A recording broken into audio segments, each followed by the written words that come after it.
Como resolver as brigas? Eu trouxe dois amigos para brigar comigo hoje aqui, para a gente dar uma aula prática para você de briga e de solução das brigas. Vamos começar, Lucas?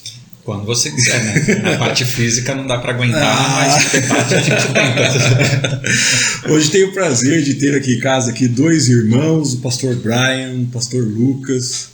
E eu os peguei aqui de surpresa, falei, já que vocês estão aqui, vamos fazer o vídeo comigo. Lemos o texto aqui, a nossa porção do Novo Testamento hoje, né, da sequência da Bíblia 365, a segunda carta de Paulo a Timóteo, o capítulo 2, a partir do versículo 22. E nós vimos que esse texto fala para nós não nos envolvermos em brigas, para nós não cedermos ao que ele chama aqui de paixões juvenis, né? Paixões da juventude que nos levam às brigas. Eu acho que antes de resolvermos as brigas, vamos pensar o seguinte: o que é que nos leva a brigar geralmente, né? Quais são as razões que nos metem nas confusões? Qual de vocês quiser falar aí, tira para o ímpar aí, manda bala. Eu acho que até do que você trabalhou e já expôs no texto, David, a questão do que ele chama, acho que de paixões da juventude, tem a ver com um pouquinho também dessa questão, às vezes, da nossa imaturidade, né? De muitas vezes nós acharmos que, às vezes, uma imagem ou essa necessidade de nós estarmos certos, né, principalmente na questão às vezes da liderança, pode nos levar a discussões que poderiam ser resolvidas de outras formas. Então essa necessidade de estar certo, essa necessidade de certa forma mostrar algum tipo de poder, né, ou de status, pode levar a esse tipo de situação que acho que quando a gente vai ficando mais velho, né, mais maduro, talvez a gente tenha mais sabedoria para levar essas discussões de outras formas. E essa necessidade de estar certo, Brian, essa necessidade de demonstrar poder, a gente pode relacionar ela a algum pecado? Com certeza. Pecado do orgulho, por exemplo, arrogância do coração, né, que é bem característico ao contexto de um jovem que talvez precisava mostrar alguma autoridade no contexto da igreja local. Que é a situação de Timóteo aqui, né? Se tem um lugar onde é fácil acontecer intriga, litígio, briga, é a igreja, porque é um monte de pecador reunido e ali floresce as desavenças. Timóteo, um pastor jovem, poderia facilmente ceder às tentações do seu coração de mostrar autoridade pelo falar alto, né? E aí vem a sabedoria de Paulo aqui, e Deus o inspirando para isso, nessa palavra que o lembra que ele deve fugir dessa tentativa talvez desenfreada de se impor, mas agir de uma outra maneira, né? Agir buscando lá no caráter de Cristo um fundamento para responder às intrigas e até às afrontas a ele, né? Que, como qualquer jovem pastor enfrenta, certamente enfrentava também essa situação de ser depreciado na sua tarefa, no modo como lidava com as pessoas e tudo mais. Então, para eu não ser acusado de fake news, eu anunciei aqui que nós vamos falar sobre como resolver a briga. E agora a gente só falou que como ter briga e por que acontecem as brigas. Certo. Então, como é que a gente resolve? Quais são as instruções que Paulo dá a Timóteo para resolver as brigas, não ficar prisioneiro nessas brigas motivadas pelas paixões, né, que revelam o pecado, né? O que fazer então? Bora lá, Lucas. Eu acho interessante, como bem disse o Brian já, nessa questão da sabedoria de Paulo, inspirada pelo Senhor, que em poucas palavras, né, ele consegue transmitir a situação e a solução, né? Porque ele já coloca, em vez disso, busque justiça, fidelidade, amor e paz na companhia daqueles que invocam o Senhor de coração puro. Então, até no que o Brian falou, muitas vezes uma tendência quando nós estamos em algum tipo de conflito, algum tipo de litígio dentro da igreja, é o isolamento. Nós, como pastores, como líderes, A gente ouve, e acho que a realidade, muitas vezes, de maioria de nós, é que a caminhada pastoral é uma caminhada solitária, né? Às vezes mesmo dentro da igreja ou entre pares, tem que manter algum tipo de distância. E Paulo fala que não, né? Busque uma série de questões, né? Como o Brian já disse no caráter de Cristo, mais pessoas, né? Gente que busca o Senhor de coração puro. Justiça, fidelidade, amor e paz. Sim. Na companhia. Exatamente, daqueles que invocam o Senhor de coração puro. Então, até nessa situação, nunca é o isolamento, como o Brian colocou, né? Não é sentar em um título ou tentar impor por autoridade, mas estar cercado de pessoas que você conhece, que você acompanha o caráter e que buscam o Senhor, não porque tem um interesse político dentro da igreja, não porque querem favorecer algum grupo, alguma situação, mas porque invocam o Senhor de coração puro, né? Então, eu creio que esse tipo de relacionamento traz um reflexo saudável para a igreja, para a comunidade. Ótimo.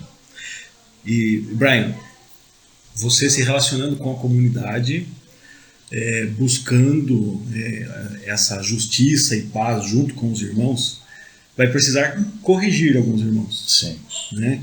Que continuam brigando, que continuam sendo motivados pelas paixões, né? Uhum. E aí Paulo fala para Timóteo também de como proceder essa correção, né? E por que corrigir, né? Você pode falar para nós sobre isso? Sim, Paulo usa aqui algumas expressões que lembram bastante um bom resuminho que vem no capítulo 4 depois, né? Que retoma a questão. Exorta com toda longanimidade e doutrina. 2 pontos aqui especiais e que não podem faltar. Doutrina, que é a verdade, que vai chamar o homem a arrependimento, que vai ser a base sobre a qual Timóteo poderia dizer: meu irmão, você está errado, você precisa mudar isso. Baseado na verdade, na revelação de Deus. Nós somos chamados por Deus a expressar obras de obediência à palavra revelada. E a gente não pode se conformar com uma vida de contrariedade a isso. Com base na verdade, com base na doutrina, então nós vamos estabelecer essa exortação. Mas essa exortação não pode também deixar de ser longânima, paciente, mansa, amável, porque são pecadores lidando com pecadores. Em outro momento, Paulo diz que nós devemos transmitir graça no falar. Não sai da vossa boca nenhuma palavra torpe, mas somente a que for boa para edificação, de uma maneira que transmita graça aos que ouvem. A minha exortação, a minha admoestação, a minha correção precisa transmitir graça. E precisa representar essa palavra que talvez seja a mais carregada de significado no Novo Testamento. E que tem a ver com aquilo que Jesus fez por nós. O chamado de Jesus à santidade, para nós, seus servos, é feito de uma maneira tão graciosa que sempre nos faz voltar à cruz e contemplar o amor profundo e sacrificial do Senhor Jesus, que propulsiona no coração uma vida em resposta à sua bondade. Então, tudo que envolve a ideia de graça no falar e essas características que são parte do caráter de Cristo mesmo, a paciência, a longanimidade, o amor e a expectativa de transformação da parte de Deus, mesmo que isso inclua uma pessoa que esteja causando mal a nós. Eu imagino lá Timóteo, por exemplo, sendo afrontado de alguma maneira, talvez por falsos apóstolos ou por outras pessoas. É difícil, né? Eu teria dificuldade de pensar em agir assim com pessoas que estivessem me afrontando. Mas esse é o desafio, porque quando Deus age com graça para conosco, Ele age com graça para pessoas que o afrontaram, para pecadores que o feriram, que o ofenderam, pessoas por quem Ele morreu na cruz. Então, tudo isso deve ser bastante fundamentado no que Cristo é para nós, no que o caráter do Senhor Jesus expressou quando nos alcançou, quando nos sustenta na sua graça, quando nos chama à santidade, quando tem toda a paciência do mundo para conosco. Se Deus não fosse paciente comigo, eu já estaria condenado há muito tempo. Eu preciso pensar nisso quando eu estiver falando para o irmão que está errado. E lembrar dessa palavra graça e das outras que vêm acompanhadas com essa paciência, longanimidade, amor, bondade, mansidão, etc. Então nós poderíamos resumir aqui que a gente tem que andar esperto aí para não se envolver nas brigas, né? Quando surgirem os conflitos, revisar o coração, né? Se não estamos sendo motivados pelo nosso pecado, pelo orgulho, vaidade, né? Ganância, seja o que for. Ao invés disso, buscar o caminho da santidade, da devoção, junto com os irmãos, não se isolar, né? E também ajudar outros, corrigindo quando irmãos se envolverem em brigas, em discussões, mas corrigindo com o mesmo amor com que Cristo nos corrige. Esse é o resumo da nossa leitura de hoje. Só uma coisa que eu acho interessante que está presente no texto, a gente não pode esquecer, como o Brian trabalhou na questão dos pecadores, a gente tem uma ação, né, do inimigo da igreja, né, e que essa é uma estratégia, né? O Brian falou logo no início que a igreja é um espaço, né, de pecadores, também um espaço que pode acontecer litígio, mas também é uma estratégia do inimigo justamente para minar o desenvolvimento, a edificação do corpo de Cristo.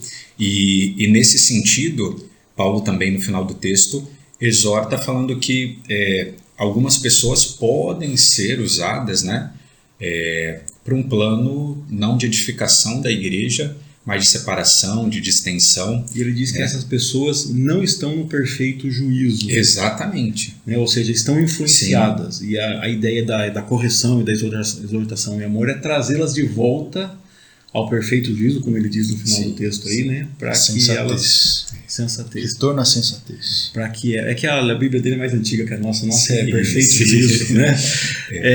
Para que elas voltem, né? E não sirvam às vontades do inimigo da igreja, né? De Satanás. Muito bom. Uma bênção ter vocês aqui hoje. Obrigado pela parceria. Espero que você continue lendo a Bíblia conosco. Essa ferramenta aqui, né, que é a Bíblia 365, tem nos ajudado a ler a Bíblia. Esse cara vai chorar agora, né? Vai acabar, né? Vai parar, Pluto? Vai parar? Vai parar. Não vai parar. Eita!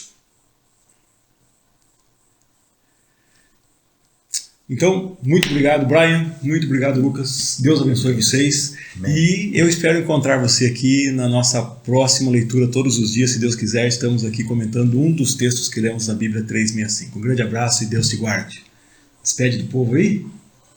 Continue acompanhando as devocionais, o trabalho que tem sido feito. Deus abençoe, querido. Deus abençoe, meus irmãos. Muita palavra de Deus no nosso coração.